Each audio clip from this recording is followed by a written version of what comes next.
Many people consider Alex Ihama as one of the most dynamic and engaging speakers in the world today. An executive coach to CEOs, senators, bishops, TV personalities, Olympians, he is a professional speaker, best-selling author, and global strategist who has helped global organizations to save and make millions of US dollars. He is a master coach to over 100 other coaches worldwide and has taken his revolutionary messages on leadership, business, religion, politics, and national transformation agenda across many continents. He regularly speaks at highly profiled conferences and retreats from Canada to Cuba, the UK to the USA, Germany to Ghana, Switzerland to South Africa, the Netherlands to Nigeria, the Bahamas to Belgium, and nations like the Dominican Republic, Malawi, Kenya, France, and Jamaica. With 2 decades worth of corporate experience working with Fortune 500 companies to execute many projects valued at over $1 billion US dollars. Alex is an astute businessman and the author of over 100 transformational courses, certification programs, and best-selling books like Welcome to Greatness and The Mystique of Leadership. Alex Ihama is the president CEO of the International School of Greatness with campuses worldwide and passionately believes that no matter your circumstances, you can be more, do more, have more, and give more. According to him, we can all be heroes. We just have to start behaving like one without aiming to be one. Ladies and gentlemen, please rise on your feet and put your hands together for Alex Ihama.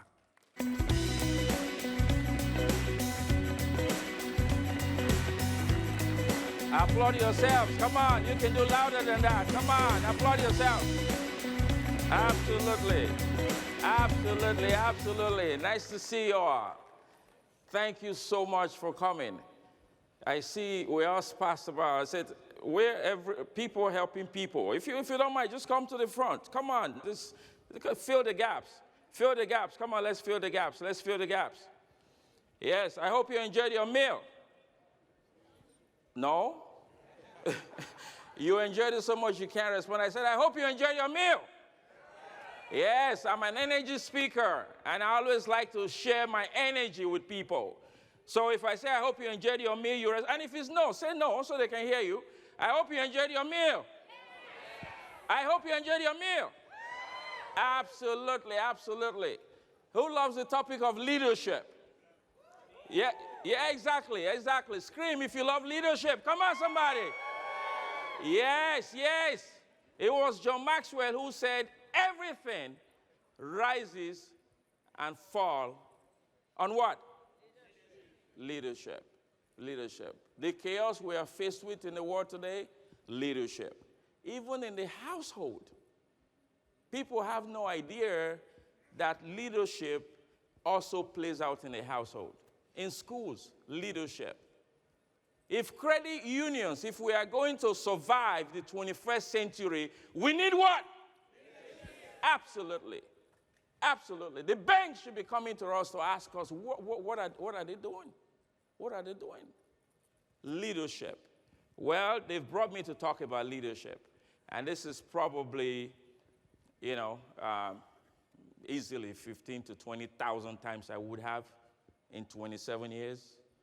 In over 400 cities, 40 nations worldwide talking about it. And with the advent of technology, using that, I just feel that is our value proposition.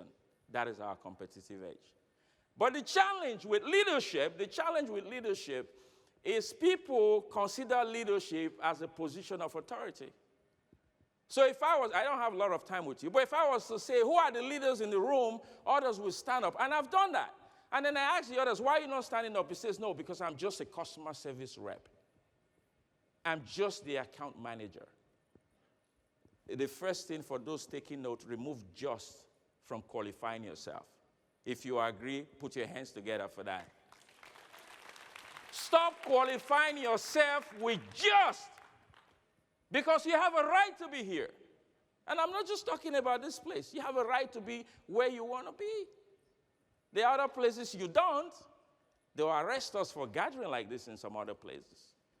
So my goal today is to reorient your thought about leadership, to bring a new perspective to what that is, and focus on how to transform your credit union, even your homes, your communities, your churches, if you go, mosque, if you go, wherever you go.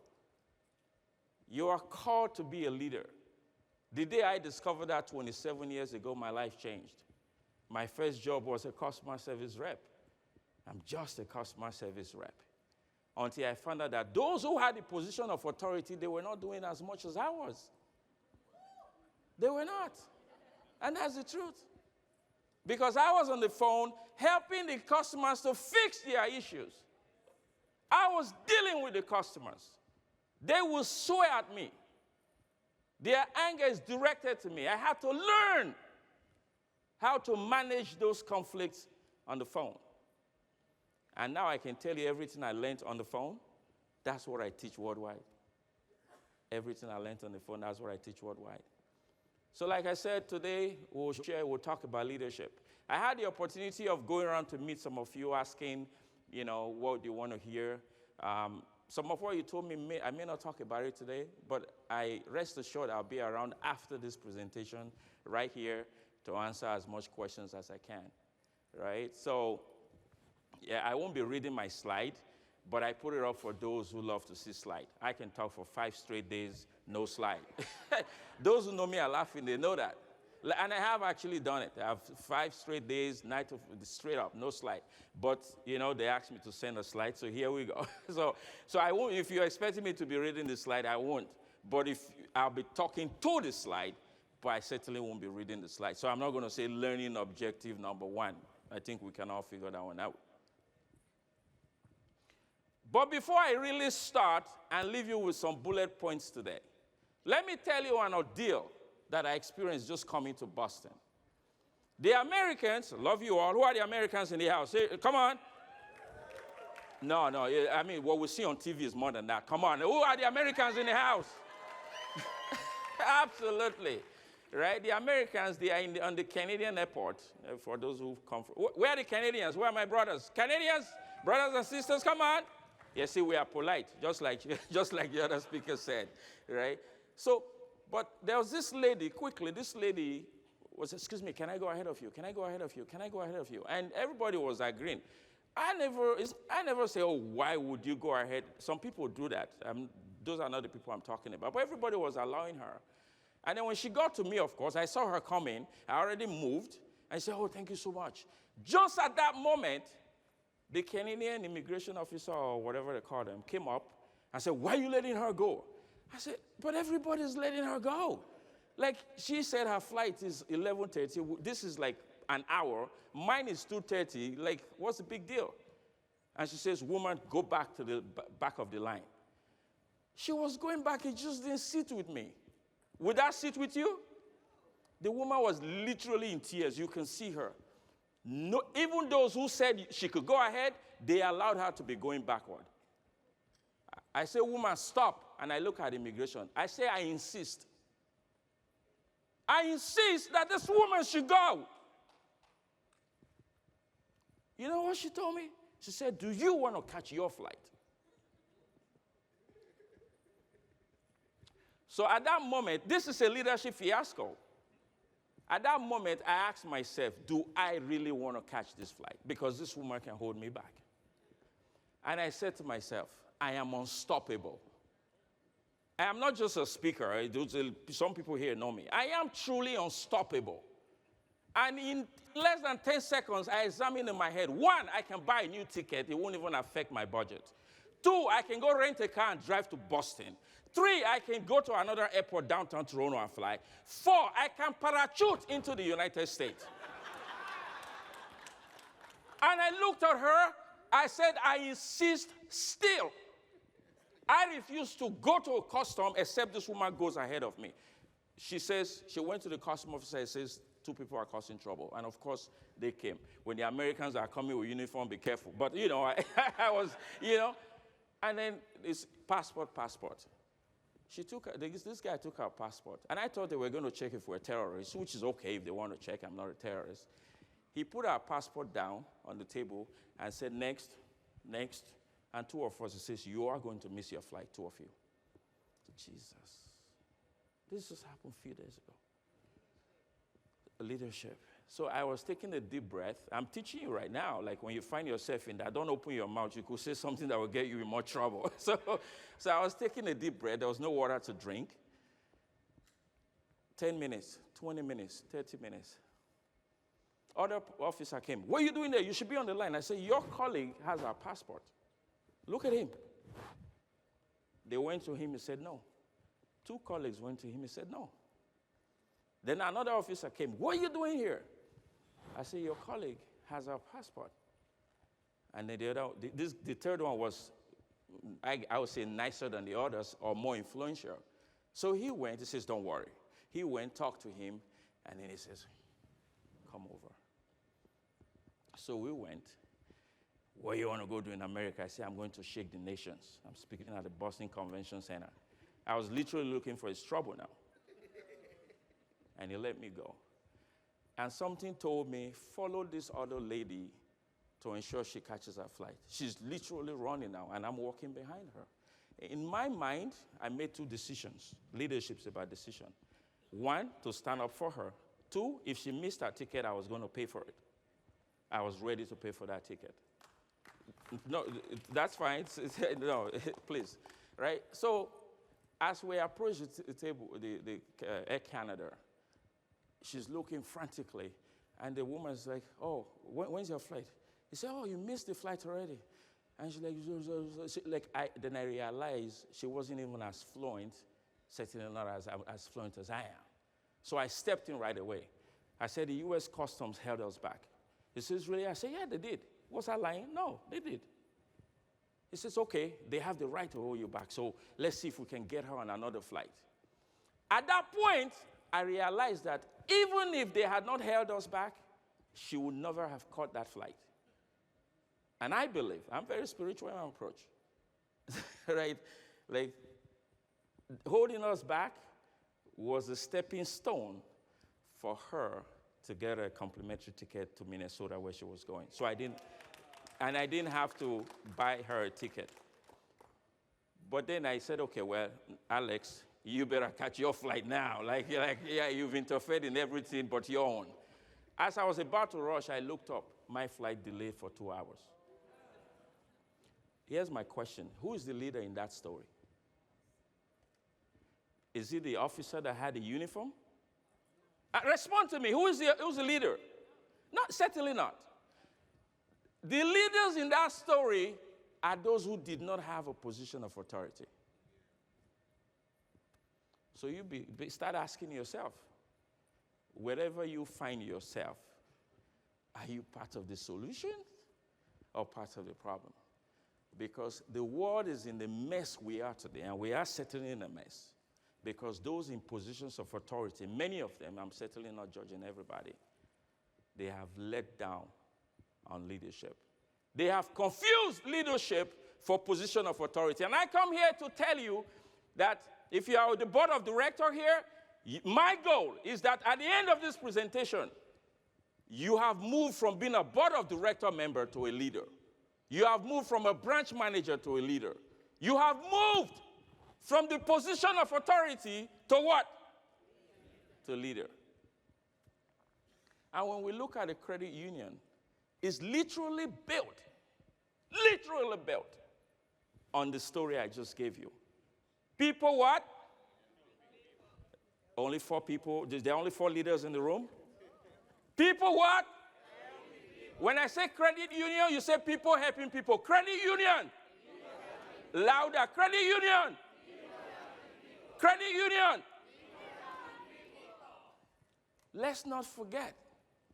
Let's not forget the foundations that this credit union was built on. It's on the screen if you want to read it. Let's not forget. People helping people. Never stand in the face of injustice and keep quiet because of your comfort. And we talk about racism today. And many will tell you, I'm not racist. It's no longer enough to not be racist. We must become anti-racist. It's no longer enough to have a position of authority. We must become leaders. And the foundation of the credit union movement gives us the guidelines. Read the story. They were motivated by a deep commitment. Deep. Not just a commitment. Some of us come here with commitment. Just commitment. I'm just a customer service rep. This is not my problem. This should go to the other department. If you keep transferring work that may not be yours to the other department, allow me to be harsh a little bit. Resign. Resign. I worked for 16 years in 3 of the biggest banks in Toronto. They bring a job, say, no, that's not mine. That should go to the other department. Jeez. Where are the leaders? Look at you all. Together we can change the world beyond the credit union. Together we can do that. If you believe, say, I believe. Only 7 people. I say, if you believe, say, I believe. You first have to believe to achieve. So, my friends, in today's rapid evolving financial landscape, the urgency to transform the mentality and the structure and the system and the policies and the culture of the credit union movement for generational impact has never been more critical. Never. With shifting economic paradigms, my friends, and societal expectations, credit unions, we must refocus our priorities with the fierce urgency of now, as Martin Luther King called it, to align our original mission of what? People over profit. There have been lots of presentations today, yesterday and tomorrow and next tomorrow. Many will be focused on technology and innovation, but it should never be at the expense of people. It was the German philosopher Goethe who once said, the things that matter the most must never be at the expense of people. Whatever we think is important, if people are not part of the equation, then it's certainly not credit union. Because credit union, so when I say credit union, what do you say? Credit union! If that's all you take away from Boston, let it be so. Credit union! Let's do this together. Come on, one more time. Credit union! So, we have the Transformation Institute for Credit Union, and I thank all the credit union we've been able to support. From Dominica, from Antigua, I see some smiling there, beautiful face you have. Yes, see Tara from Jamaica. Look at this. These are the whole board of directors from Jamaica, from the credit union in Jamaica. Come on, clap for yourself, somebody. Absolutely. And all we do is what I'm just doing right now. We focus on 5 things. Mentality is number 1. Number 2 is structure. Right? We have credit union where some board members have been there for 20 years. Yeah. What are you doing there for 20 years? Right? Yeah, so mentality, structure, system, policies, and culture. So let's go through them quickly. Number 1, these are the most critical keys to transforming your credit union. And this is not Harvard study or Princeton study. I know Harvard is around the corner. This is based on reality. This is based on the credit unions that we've had the opportunity to meet, to support, to discuss with. We need to move from a fixed mindset to what? Come on. Growth mentality. What does a growth mentality look like? It's right there. Failure is an opportunity to grow. What book are you reading right now? Who's your coach? Who are the mentors you're learning from? If some of you just decide to listen to the videos from, say, John Maxwell, I think he's a great guy, your mindset will begin to transform. If some of you decide and say, Before we start the next board meeting, the next management meeting, before we start the next meeting at all, we are going to all share one quotation about leadership. If there's 5 people in the room, that's 5 quotations that one person is taking away. That's group mentality. I don't need to explain that further than that to the fine people, the leaders we have here. Many of you have had the chances of meeting you.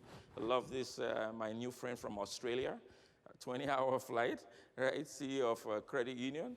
I met some credit union folks from Maine. Maine is a city in the U.S., and of course, you're all around. I met Brazil. Somebody from Brazil says they were 100. Where are the Brazilian friends? Come on, scream. 150, I heard. Oh, okay, translation going on. That's why. I'm like, what's the delayed response? Okay, where are the Brazilian friends? Come on, one more time. Yeah. Yes. And number 2, like I said, I'm not going to spend too much time explaining that. It's basically clear. It's basically clear. Credit union for far too long, I think many credit unions have just sat and hoping. I think it was Eleanor Roosevelt, one of the wife of the former president in the U.S., who said, sitting still does not put fish on the table. But we must cast the net. Casting the net, she said, is not even enough. We must have something on the hook. Like the fish, for the fish to come to you, you must have something to offer. The second one, I think Sean did a good job talking about innovation today. We must begin to move from ineffectiveness to what? Innovative management. Innovative management refers to the process of implementing new and creative ideas, strategies, and practices to improve organizational performance and drive business growth. And I would say people over profit. People over profit all the time. Because the profit you make at the expense of the people is not sustainable. For profit to be sustainable, the members of your credit union, the staff of your credit union, the management of your credit union, the board of your credit union, and there are a lot more stakeholders. Like even the banks, the competitors, the community. We just trained 24 branch managers. We certified them as credit union certified branch managers because they were struggling. The CEOs were telling me. They said this branch manager keep sending escalations to the head office. So when we created a program, I said, are there branch managers here, by the way? If you're a branch manager, just wave your hand. Branch manager. Okay, there's some over there. I said, branch manager, you are the CEO of that branch. True or false? Yes, but do you see it like that? No, you are sending the email to the CEO. Here's what the customer said. When I was a customer service rep, I was sure the CEO, the call, I'm not kidding you, the call stopped with me. Stopped with me. Oh, I've called your bank, your effing bank. You keep debiting me this money. When they give me 5 seconds, I say, sir, if what they did to you, they did to me, I will even be more upset than you. and right away, they're like, sorry? I said, the way you're freaking out right now, if it was my account, they keep charging every month like this, I will freak more than you. And then he goes, what's your name again? I go, Alex Ihama. Guess who they want to deal with whenever they have issue? Alex Ihama. I take that issue, I go to the 7th floor, which I didn't have a pass to. I stay at the door. And when somebody comes out, I sneak right in. And then I'm looking for the ID on the case. And I say, oh, are you? He said, yes. What are you doing here? You're customer service. Okay, you are just a customer service rep. Why are you on this floor? I said, there's a customer that is completely pissed. He says, no, go back to your floor and send it through the system. They have this work system. I said, dude, they've sent this through the work system so many times. If I was a customer, believe me, I would bring a bomb to this branch. I said, so let's fix it. And then we fix it. In less than, not 24 hours, in less than 2-3 hours, I called the customer back. I said, guess what? If they ever charge you again, I personally will refund you the money. They say, what's your name again? I say, Alex Ihama. Absolutely. If the buck doesn't stop with you, what the heck are you doing there? Systems. Systems. Can somebody say systems? Say systems. Absolutely. What do they call systems in Portuguese and Spanish? And I think they're translating for you all. But the picture is there, right? It's time to move from outdated systems to integrated systems. I'm shocked, and pardon me if you fall into this category. I'm shocked when I find credit unions that still don't have ATM cards. I'm shocked when I find credit unions who have ATM cards, but their ATM card doesn't work around their own country or doesn't work outside the country. Why are you locking me in my country? Some of you are here right now, your credit card is not working in the United States. You should, I was going to say you should fire the bank.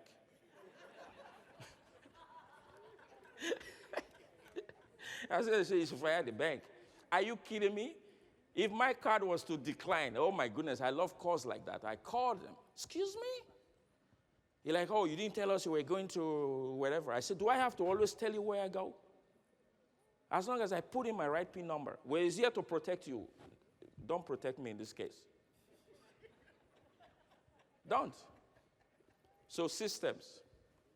And then quickly, from inefficient to what?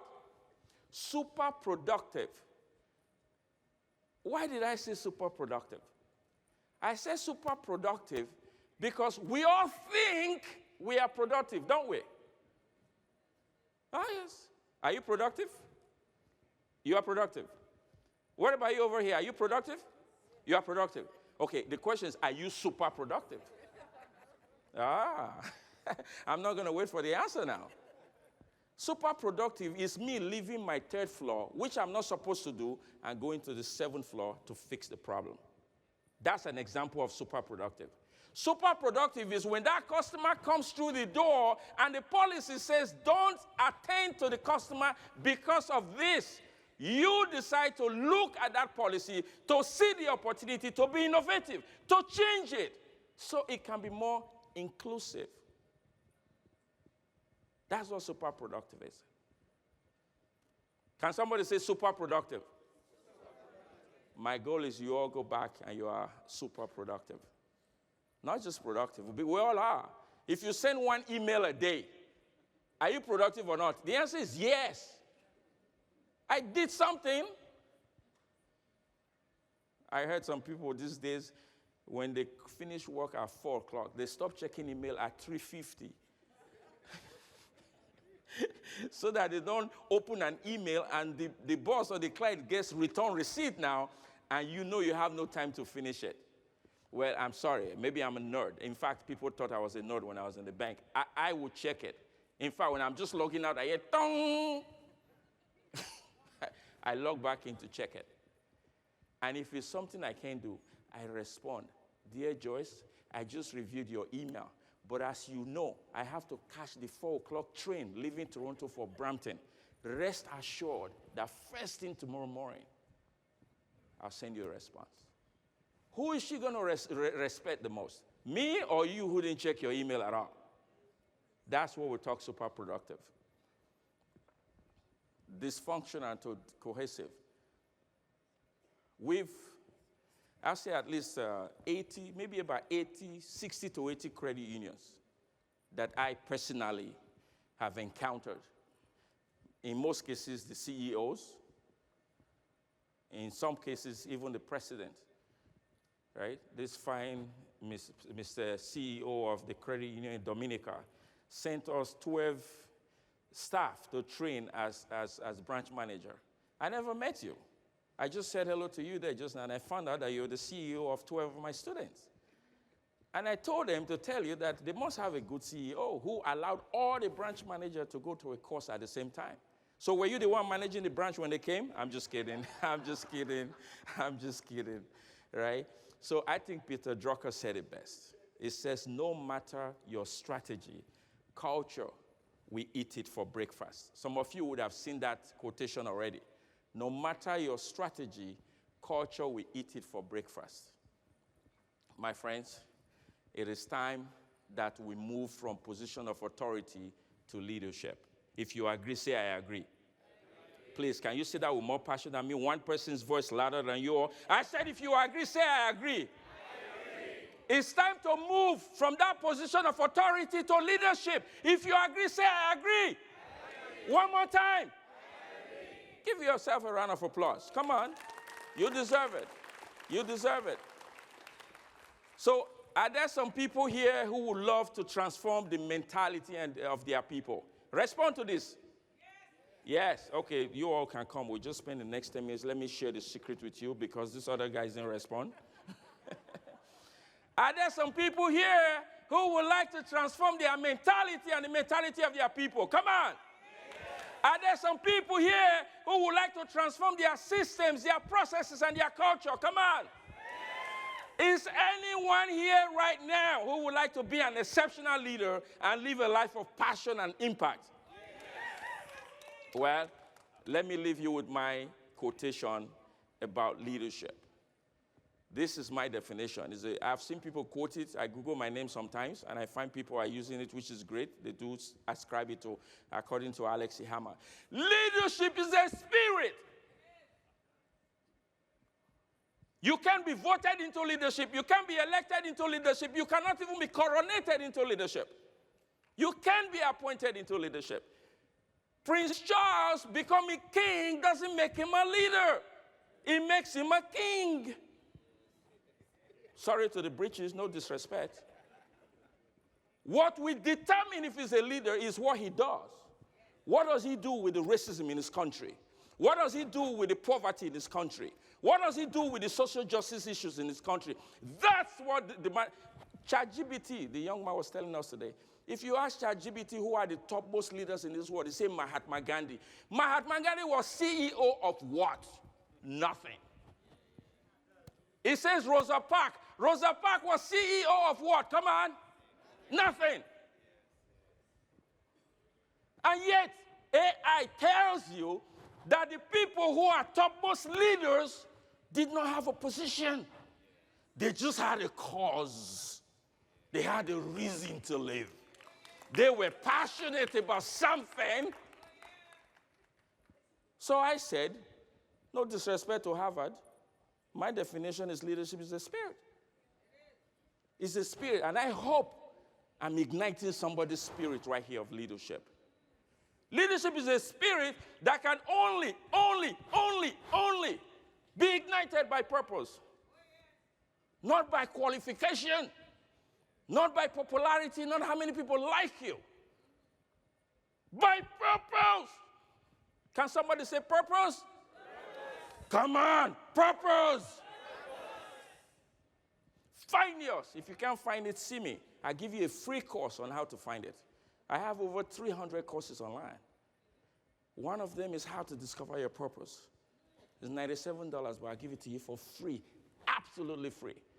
My cell number, 416-902-6672. You get it at the end. You can find me on LinkedIn, right? To me, by 2030, I want to ensure I help 5 million people to discover their purpose in this world. 5 million. We are almost just over 1 million. We're in Africa. We're in over 40 nations. 200,000 people. Leadership is a spirit that can only be ignited by purpose, sustained by passion. Imagine your staff coming to work whistling. The CEO say, yeah, I would love that. CEO, would you love that? CEO, would you love that? That's how it was in the bank. Whistling. My boss is like, what drug are you on? Everybody's going crazy here. Only you is happy. I say, her name is DeRose. Love her. I said, DeRose, I'm on no drug. The drug I am on is gratitude. I'm just grateful to be alive. Somebody once said, if you don't know my pain, you will not understand my purpose. If you don't know where I'm coming from, you have zero idea where I'm going. If I tell you my story, I have it in my book, Welcome to Greatness. Terribly abused. Look how my fingers broken. I was beaten till every bones in me were broken. Beaten at home, beaten in school. They called me a troublemaker, and they told me I made too much noise. Guess what my main source of income? Making noise. Am I not making noise right now? Seriously, we are a million-dollar business. It's not bad. Just making noise. I've been to 40 nations, making noise. I have spoken, and there are presidents of nations in front of me, making noise. CEOs pay me, fly me around the world just to make noise. They attempted to beat away my purpose from me. That's why I'm passionate. That's why I want people to live to the full. Live your life to the fullest possible. Leadership is a spirit. I won't read all of it. You all can take pictures of it. Now let's talk about transformation. The leadership is from my other book. By the way, I see the crowd. I'm like, how am I going to ever do this? I normally take a book and say, if it's your birthday, I'll give you a book. What if it's 100 people's birthday? What do I do? But whose birthday is it? Quickly, just wave. Whose birthday? We'll check your license, though. Whose birthday is it today? Seriously? You? All right, you get the book then. Just you, the fine lady there. Transformation, my friends, is a never-ending journey.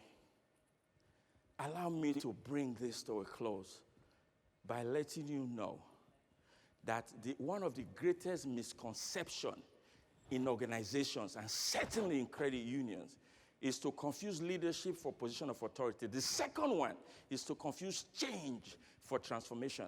Alex, we just invested in a new technology. Well, that's change. That's not transformation. Alex, that's change. That's not transformation. Transformation is continuously. See, here's how transformation looks like. Alex, we just invested in this technology to protect our data. The next one we're doing is to invest in another technology that will take the data and analyze it and turn it into results. In fact, the third phase of that, oh my goodness, now you're talking transformation. If you do a big project and stop, it's not transformation. Transformation is a never-ending journey of continuous evolution through a dynamic process that harnesses advantageous and challenging circumstances.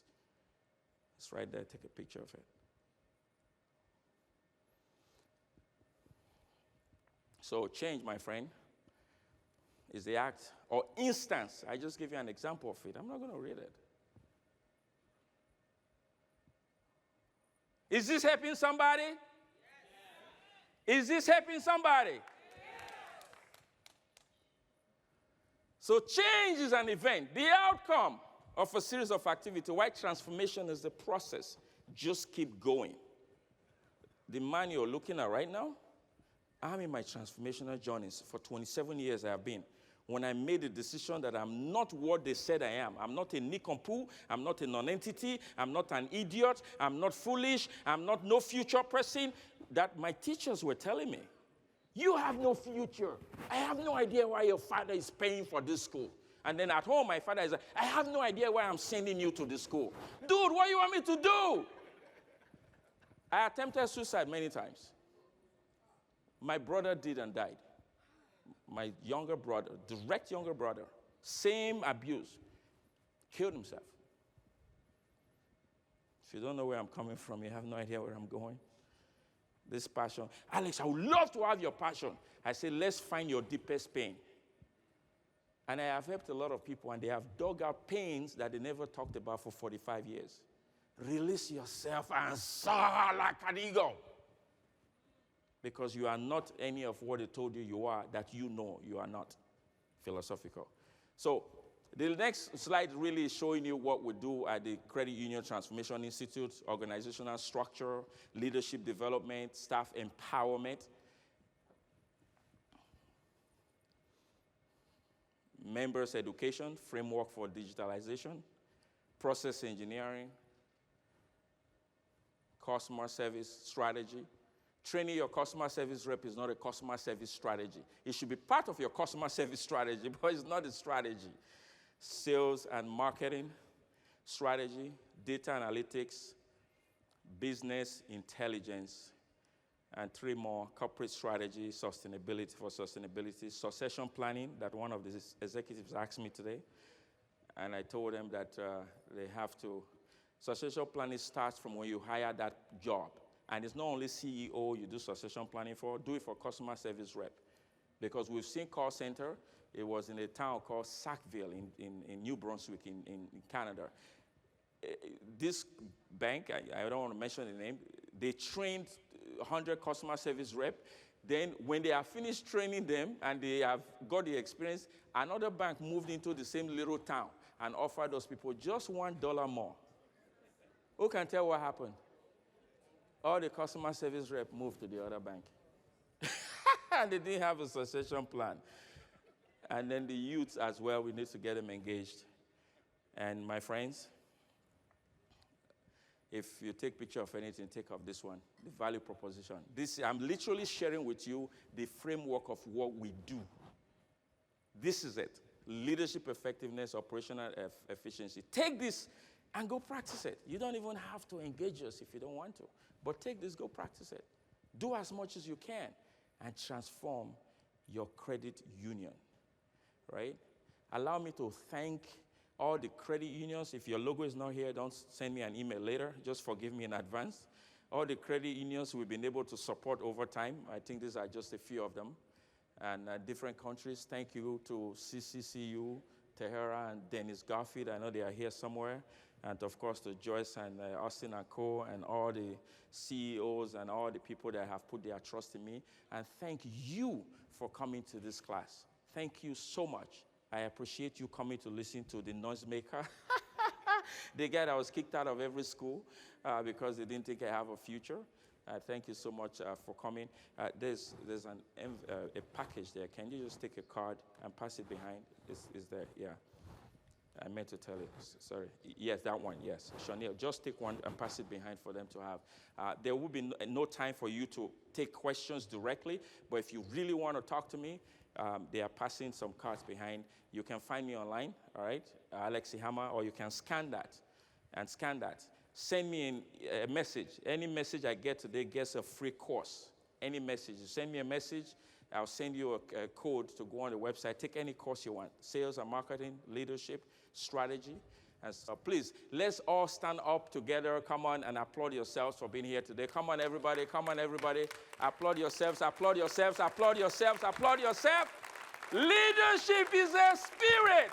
Thank you so much for having me today. Love you all. Keep applauding yourself. Come on, come on, come on. Absolutely, absolutely. Thank you, thank you, thank you. I know I have a minute or so left, but I yield it up to the presenters. But take the card. I'll be here answering any question. Thank you. I appreciate the smile. I love it. I love you. I love you too, sir. Thank you so much. Thank you, thank you, thank you. You go back to your credit union and be the leader that you were created to be.